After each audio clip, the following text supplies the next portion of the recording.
everybody. Yesterday, Bajaj Auto came out with their Q4 FY22 and FY22 numbers.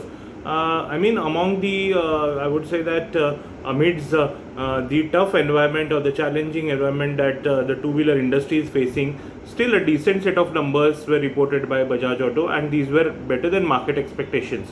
Though the numbers were on the negative side, that means that the top line as well as the bottom lines declined both on YOY as well as QOQ basis.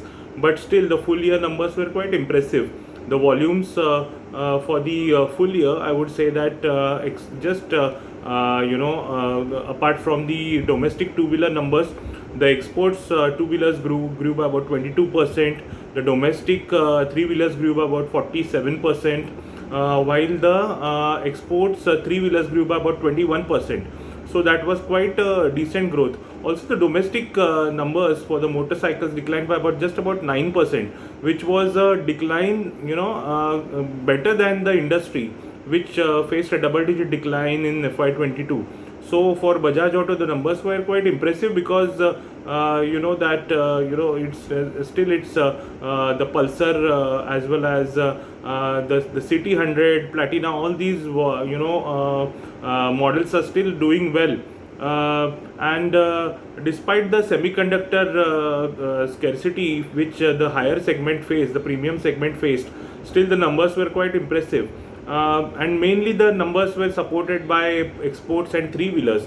In the quarter which went by, the margins also grew by about grew up to 17.7%, which was flattish as compared to 17.7% YOY, and it grew by about 100 bips on a quarter to quarter or a sequential basis, I would say.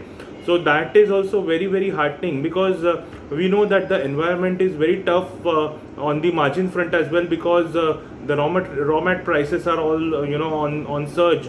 Q4 was not an exception at all. So despite that, the company managed to plow in back the margins and grew by about 100 bips on a QOQ basis. So that's quite a heartening sign. And the PAT degrew by just about 5% on a sequential basis. So that is also not at all a bad thing. On a YOY basis, they degrew by about 13.4%. So I think this is one of the best bet within the two-wheelers, considering its exports presence, its three-wheeler presence, and the margin benefit that the company is deriving from the currency, as well as the high margin businesses like three-wheelers as well as exports. So among the three two-wheelers, we like this one. And tomorrow there will be a conference call, or today there will be a conference call at about 10:30 a.m. So we are eagerly waiting for the management commentary on the demand side as well as the raw mat side. So based on that, currently we were having a buy rating on the stock, and as of now we are still maintaining a buy rating. But more clarity will be gained once the conference call commences. Thank you.